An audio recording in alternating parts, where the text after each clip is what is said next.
Hey guys, just wanted to do a round two of mock trades today. So we're gonna go over a couple that I'm finding on Cap Friendly that people have submitted that I thought were interesting. So we got the first one up here right now. So I'm just jump over to the next screen so you guys can see if you guys want to check it out on the video. If not, that's okay. Here we are. Here we go. So I thought this was really interesting. We talked about this last time in one of the in one of them because we wanted James Reimer to go to the Toronto Maple Leafs. So here we go. So we have the Toronto Maple Leafs getting Timo Meier and James Reimer, which would be huge. Timo Meier would be a phenomenal pickup for them. They would be. I don't even know where he would go.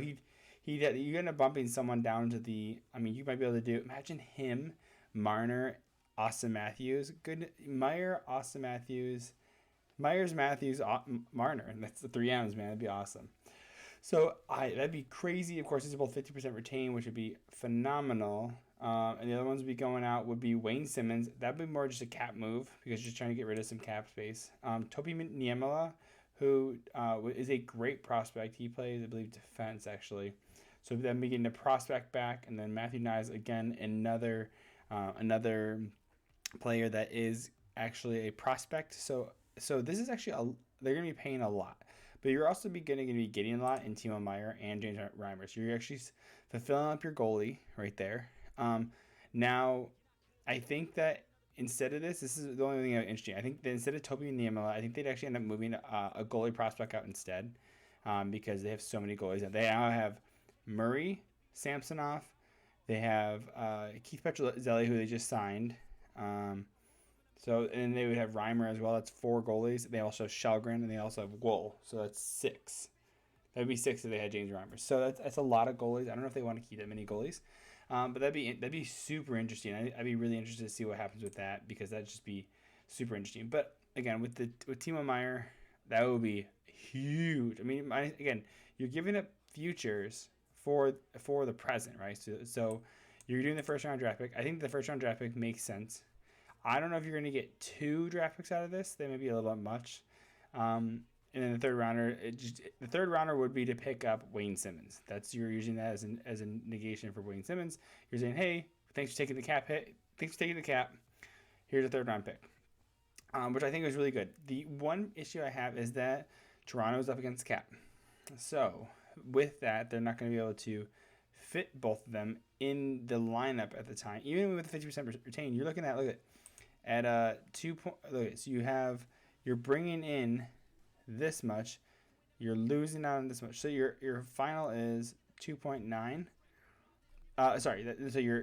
Sorry. The Sharks would be gaining 2.9 in cap, which would be huge to them. So that'd be great. I mean, they want the cap space, and they're also getting the picks. So the one thing that Toronto is losing is the 1.8 in cap space, which is huge. If you're looking to build a team, the cap space right now is so valuable. That's one of the reasons that Seattle talked about this. That's one of the reasons they didn't do well. I'll be honest, they didn't do that well in the draft. The selection draft, not the 2022 draft, the 2021 when they were I forget what do they call it again? Not selection draft. Anyways, they pick a player from every team.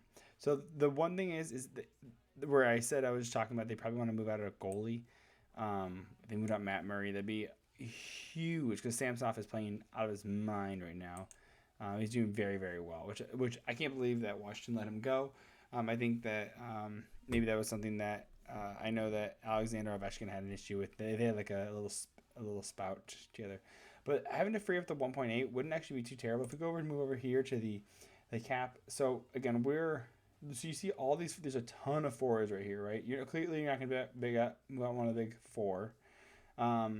And then you have Kerfoot. So you look at all these UFAs. The things you have Kerfoot as UFA, you have Engvall, and so you want people that are going to hit that 1.8-ish, let's call it 1.8 and a half. So 1.85.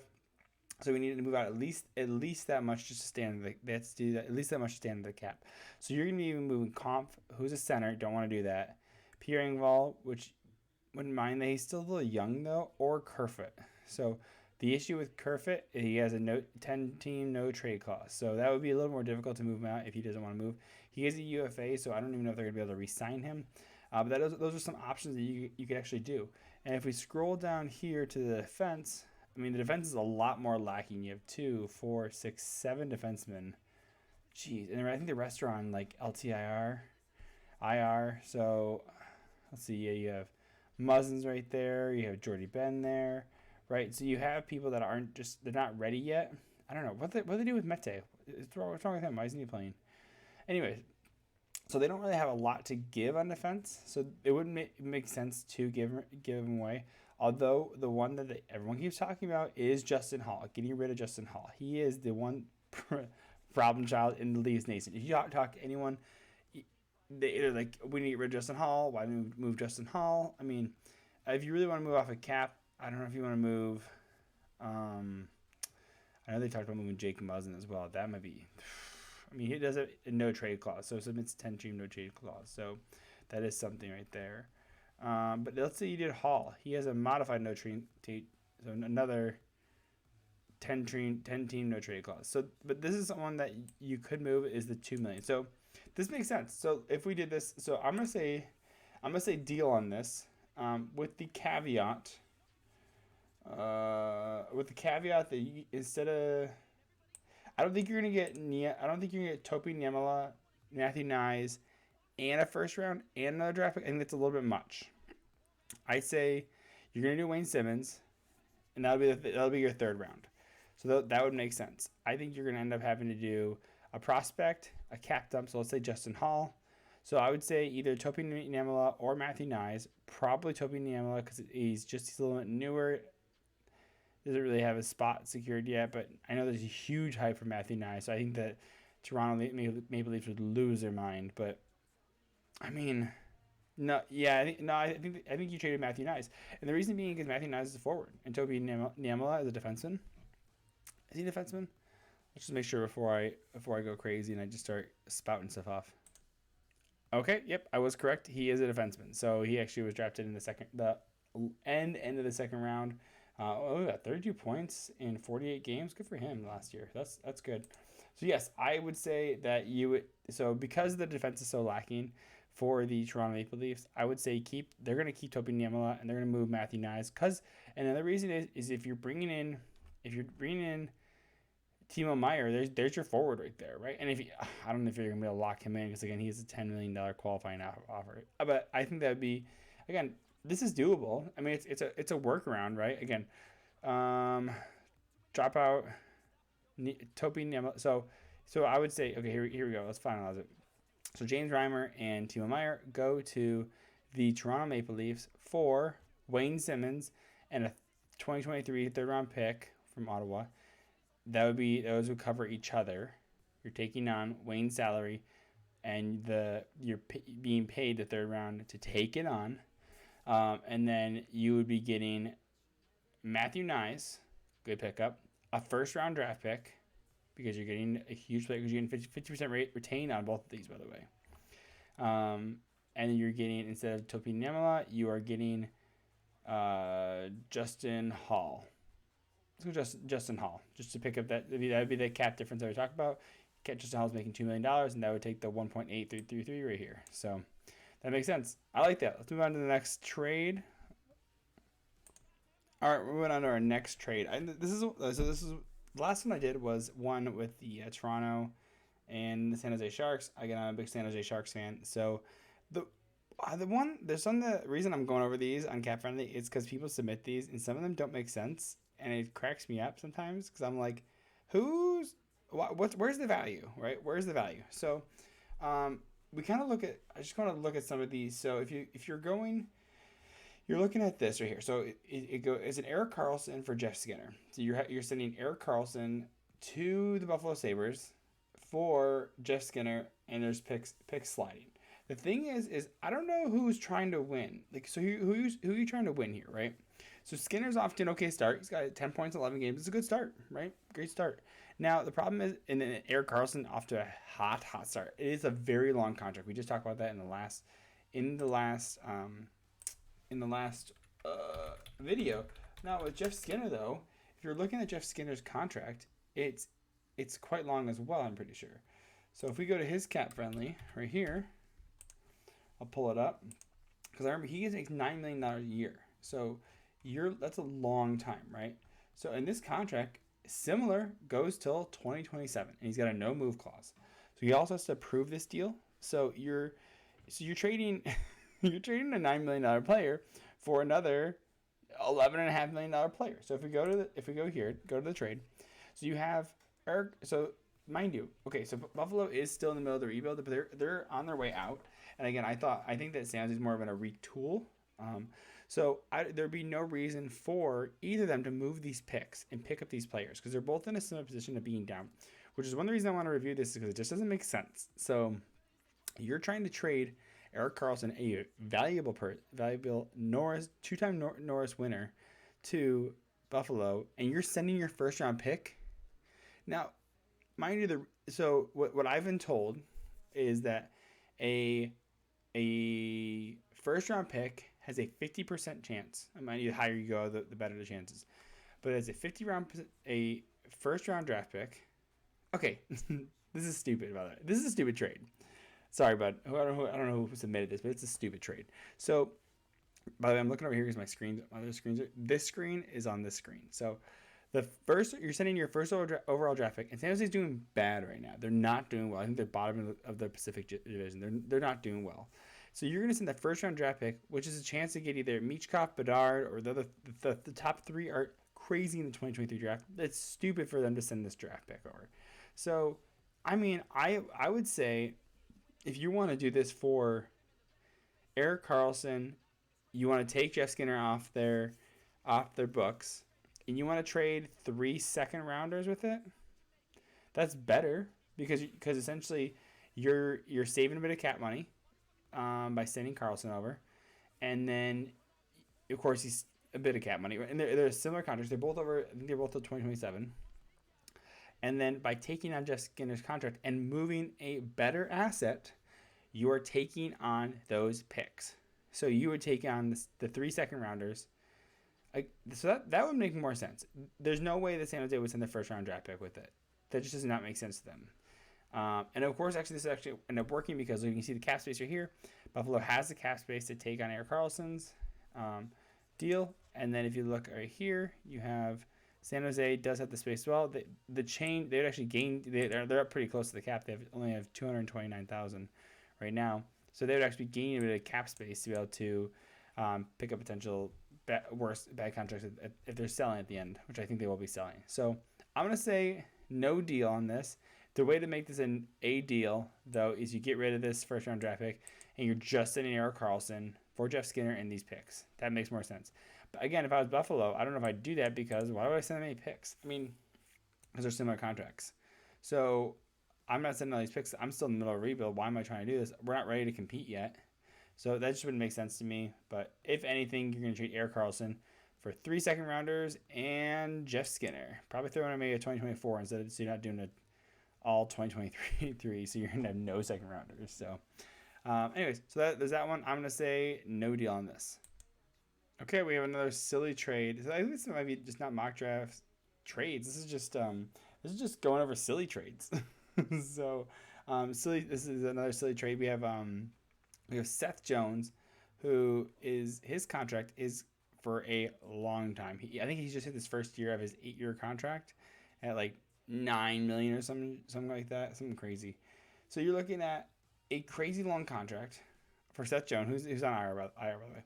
This is why it's silly. Again, this is why it's silly. So you have Seth Jones here.